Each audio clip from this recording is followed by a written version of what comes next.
coube aqui, dentro da discussão da moralidade do Estado e do contribuinte, nosso tema maior, um subpainel que envolve federalismo e tributação sobre o consumo, que é um tema muito interessante dentro das duas óticas. Da primeira, em função da repercussão que a tributação sobre o consumo tem hoje para todos nós contribuintes. E para a federação, em razão da distorção ou não que ela pode gerar dentro do equilíbrio do federalismo brasileiro, que eu acho que é um tema que muito me é caro. Exatamente porque a pergunta que eu mais me faço é: temos realmente um federalismo? Talvez seguindo o livro do Paulo Bonavides, exatamente com esse questionamento em que ele analisa até a Constituição de 88, sobre diferentes prismas, como está a situação do equilíbrio do federalismo brasileiro. E mesmo após a Constituição de 88, eu ainda permaneço com essa indagação. E por quê?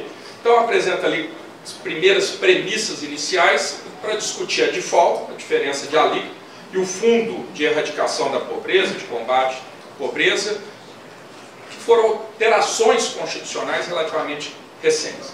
Primeiro, autonomia financeira.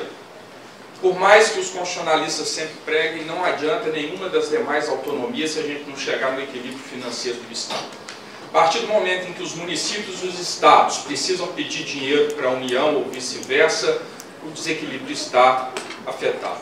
E é exatamente dentro dessa ótica que temos que analisar o tema.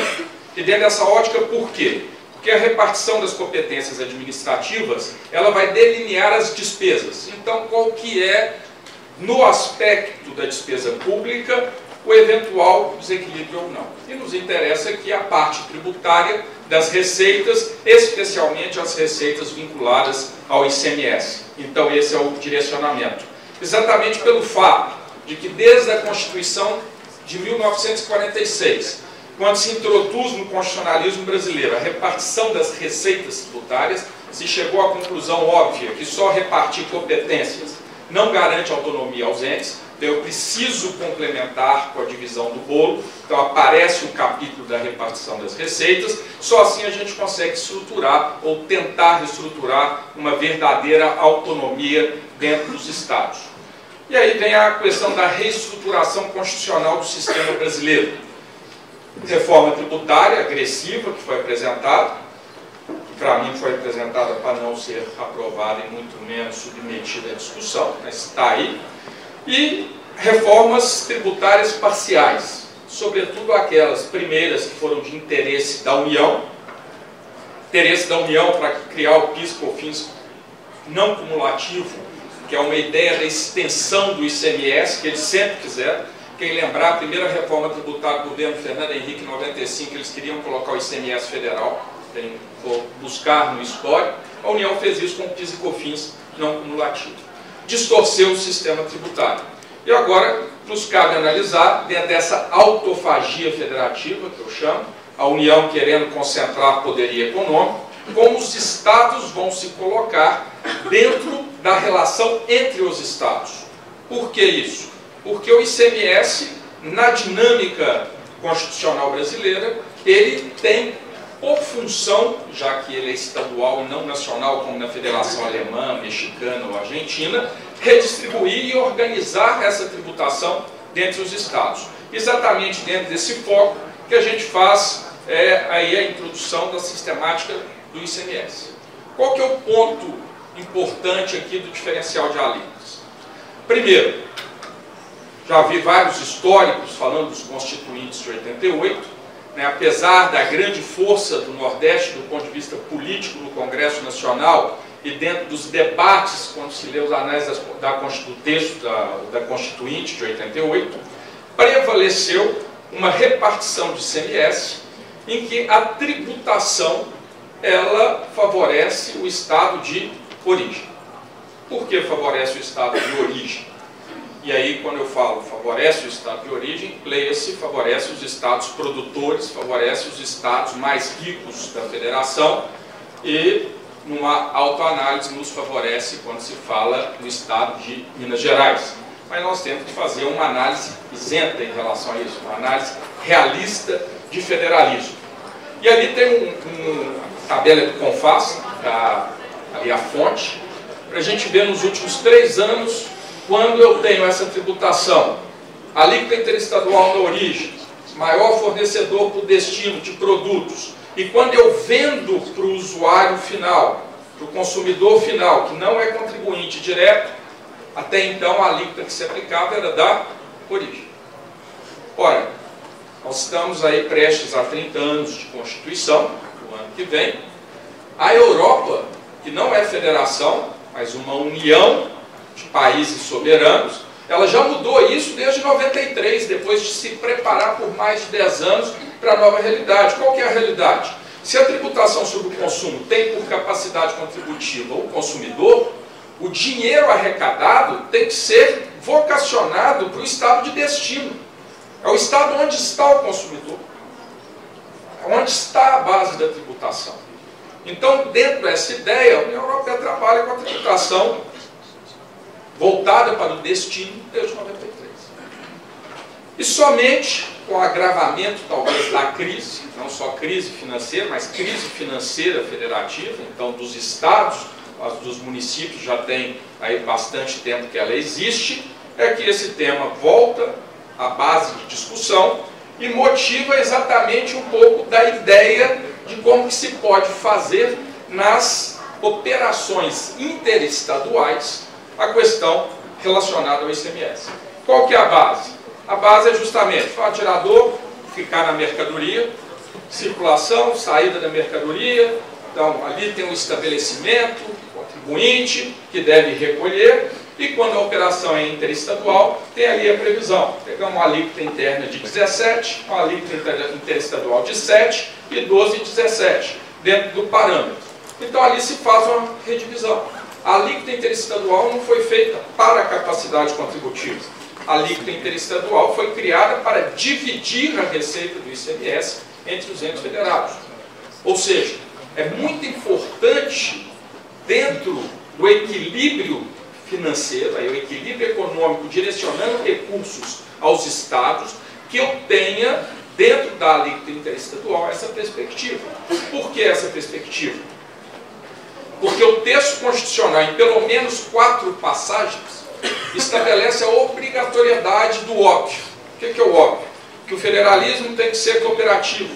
Para ser cooperativo, eu preciso eliminar desigualdades. Eu preciso eliminar desigualdades não só entre pessoas, eu preciso eliminar desigualdades regionais. Então isso é uma premissa de qualquer federação, que haja como tal, em que os entes federados estejam imbuídos dessa finalidade dentro do tópico, que é aqui a nossa discussão. E onde está exatamente a distorção e por que ela se agravou, motivando então aqui aquela queda de receita demonstrada no quadro do CONFAS? Exatamente, e quando eu, na origem, tenho um fabricante e vendo para o varejista, aplico a alíquota interestadual, ainda que na origem, no meu entendimento, o Estado fique com bastante, não pode reclamar o Estado de origem, com essa alíquota interestadual. No Estado de destino, vale um pouco menos daquilo que deveria. Mas quando a venda era para consumidor final, a alíquota ficava a alíquota interna do Estado de origem, zero para o destino. E por que isso agravou? Porque nós tivemos na palestra anterior falando sobre comércio eletrônico. Então, o comércio eletrônico, hoje o consumidor muitas vezes faz toda a aquisição digital. Ao fazer dessa forma informatizada, eu não preciso mais estabelecer a cadeia natural que todos estavam acostumados dentro de um plano econômico. Entro na internet, compro, o estado produtor de origem pode mandar diretamente, ou um grande varejista, que normalmente estão localizados nas regiões mais ricas do país, nos estados mais beneficiados economicamente, e enviam direto o produto. Ou seja, toda a arrecadação ficava aqui, em detrimento do estado onde deveriam estar esses recursos. Então esse era o cenário que motivou exatamente a vinda da emenda constitucional 87. Por quê? Porque aí fiz 3 parciais conclusões dentro dessa ótica. Primeira delas, a simetria da capacidade arrecadatória, evidente nos números do CONFAS. Sudeste com quase 69% da arrecadação do ICMS. Sul 11%. restante Norte e Nordeste. Ora, não tem jeito de buscar equilíbrio regional, e o ICMS é a maior arrecadação do país, sem entrar no peso da tributação sobre o consumo na realidade brasileira, ainda que os estados abram mão, benefício fiscal, guerra fiscal, RETs, etc., etc., a União foi ocupando com o PIS e COFINS. Mas a tributação do consumo é excessiva. Mesmo sendo excessiva, eu tenho no ICMS uma desigualdade absurda na repartição. Então não tem como se discutir uma evolução de políticas públicas adequadas quando eu chego nessa realidade. E aí entra o default, exatamente a diferencial das alíquotas, com a mudança da emenda constitucional, quando eu passo exatamente a fazer aquilo que já devia ter vindo na Constituição de 88, então 30 anos atrasados, 26 aqui, desde a implementação. Qual que é? Quando um consumidor compra direto do contribuinte no ICMS e esse consumidor não é contribuinte, o que que se tem? Eu tenho exatamente a necessidade de que o recolhimento tenha que chegar no destino. Então eles falaram, vamos criar uma regra parcial. Esse é o objetivo do chamado diferencial de alíquotas da nova sistemática de apuração que se chega ao ICMS. Altera-se o artigo 155, parágrafo 2º, estabelece responsabilidade no recolhimento do imposto. De que forma? O destinatário ele recolhe. Recolhe quando? Quando este for contribuinte do imposto. Então fica ali a responsabilidade. Se o destinatário não é contribuinte, o remetente tem que recolher a default.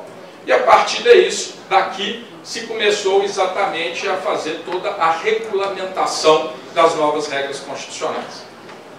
Transição. Fala assim, quando eu li agora no projeto de reforma, que se tem uma previsão de transição, e isso no projeto que o governador Itamar enviou ao Congresso, elaborado por coordenação da professora Isabel também, e ali foi a primeira vez um regime de transição realmente necessário, fala assim, nós vamos mudar o equilíbrio para beneficiar aqueles que são menos favorecidos, para reequilibrar o federalismo. Mas vamos fazer isso em etapas, para que não se afete tanto. Esse foi o objetivo do default. Exatamente criar alíquotas temporárias. 2015 acabou ficando para trás, então chega em 2016, 60% por origem, 40% por destino, vai mudando até 2019 chegar 100% desta parte do diferencial de alíquotas para o destino. Eu preciso lembrar que a alíquota interestadual ainda fica na origem, como forma de remunerar. Se depender de mim, é tudo para o destino, que é o correto. Ou seja, eu não criaria essa regra de transição nesse caso. Por que eu não criaria?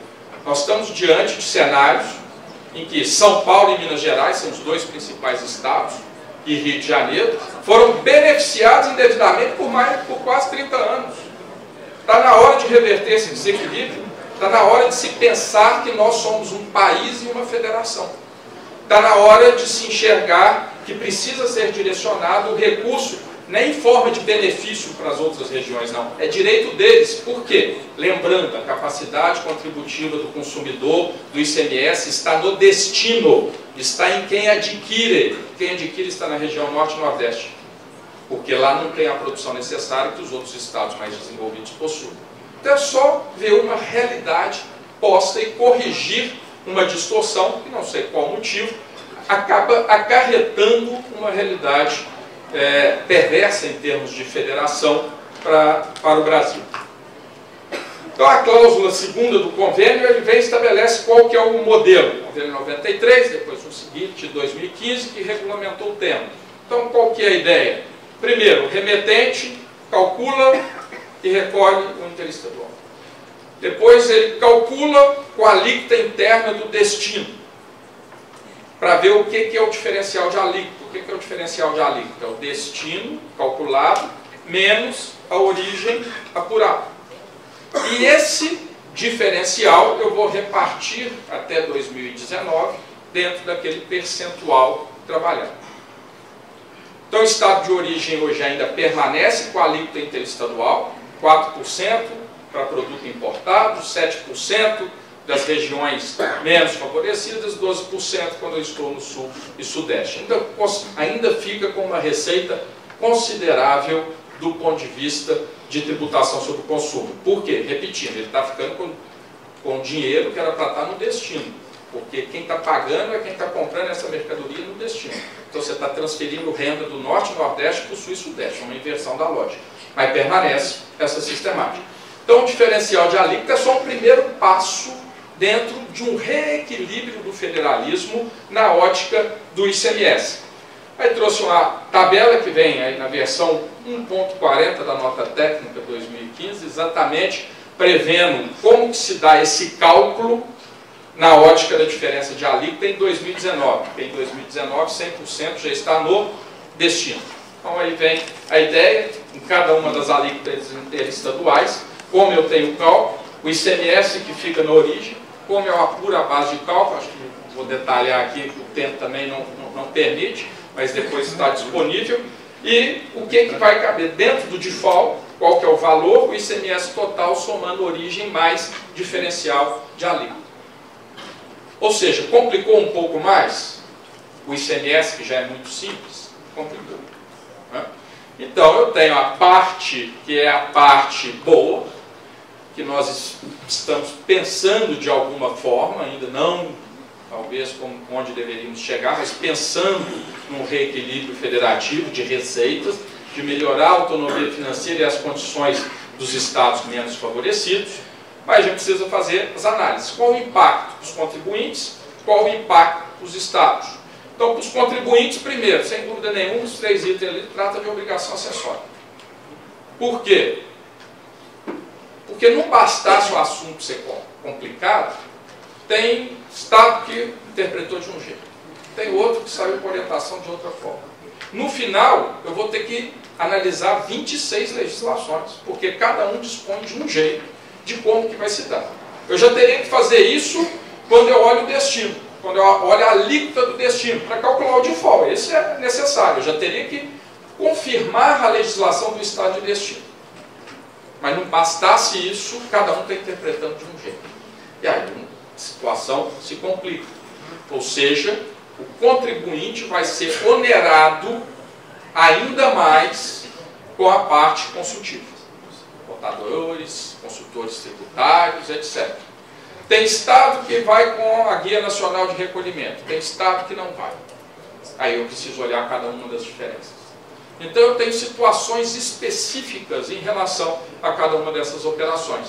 Não dá para colocar numa padronização que seria natural. Se fosse padronizado, as empresas costumam ter seus sistemas, alimentei o sistema, padronizei, tudo sai automaticamente. Não vai ser assim.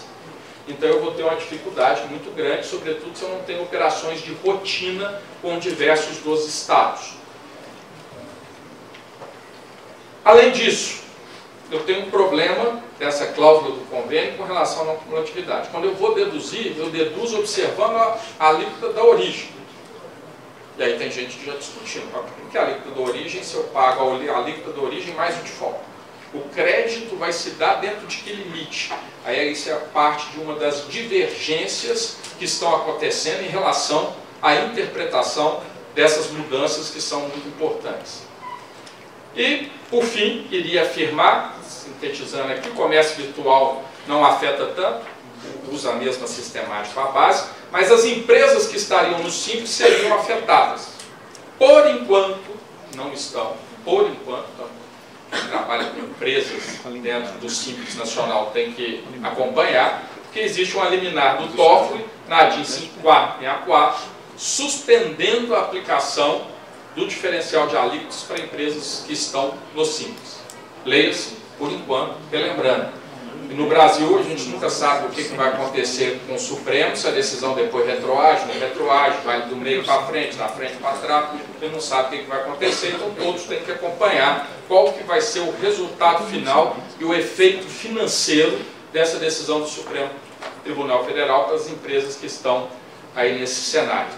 Aqui, apenas para ilustrar essa questão da repartição do ICMS, quando eu pego no espelho, no XML das notas fiscais eletrônicas, isso é só um print de um, você consegue enxergar, porque hoje já tem exatamente o que está indo para a origem, o que está indo para o destino, quando você tem ST, então você tem todos os formatos que a nota que é onde se faz a leitura e a consolidação dos créditos pela fiscalização pelas grandes empresas e as auditorias usam para confirmar se estão, que no XML da nota a gente verifica cada um dos detalhes operacionais dessa emenda. Do ponto de vista da federação, sem dúvida nenhuma, o destaque é o efeito econômico. O benefício que se gera para estados que vão poder finalmente ter um recurso legítimo, que já devia ser seu, frisando isso muito, para que possa investir dentro daquilo que é necessário. Desenvolvimento social, cultural, para eliminar essas desigualdades e terminar. Eu acho que quando você elimina a desigualdade, automaticamente a guerra fiscal começa a desaparecer. Basta terminar a desigualdade. Acho que isso passa a ser um efeito natural. Principalmente agora, que já discutiu, que a Lei Complementar 160 institucionalizou a irregularidade e estendeu até 15 anos aí todos os problemas de benefício e guerra fiscal. Então, dentro desse cenário, o melhor parâmetro é o quê? Igualar desenvolvimento. Então, claro que isso não se faz de um ano para o outro, isso se faz a longo prazo, vão durar décadas e décadas, mas finalmente espera-se que esses recursos possam auxiliar a federação nisso.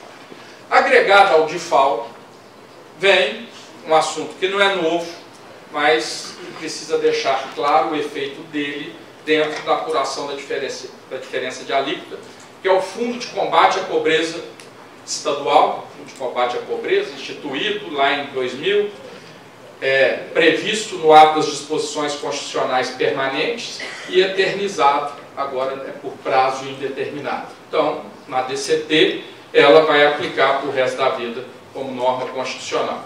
E prevê exatamente o quê? Para os estados que nos interessam, o aumento de 2 pontos percentuais do ICMS para esse fundo. Primeiro, já te falou federação, eu falo que isso é um paradoxo.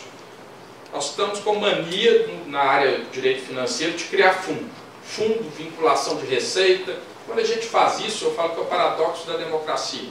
Por que você faz isso? Por que você quer vincular? Exatamente porque você não confia em quem vai gerir. O paradoxo da democracia. Você não confia em quem você elegeu para fazer gestão.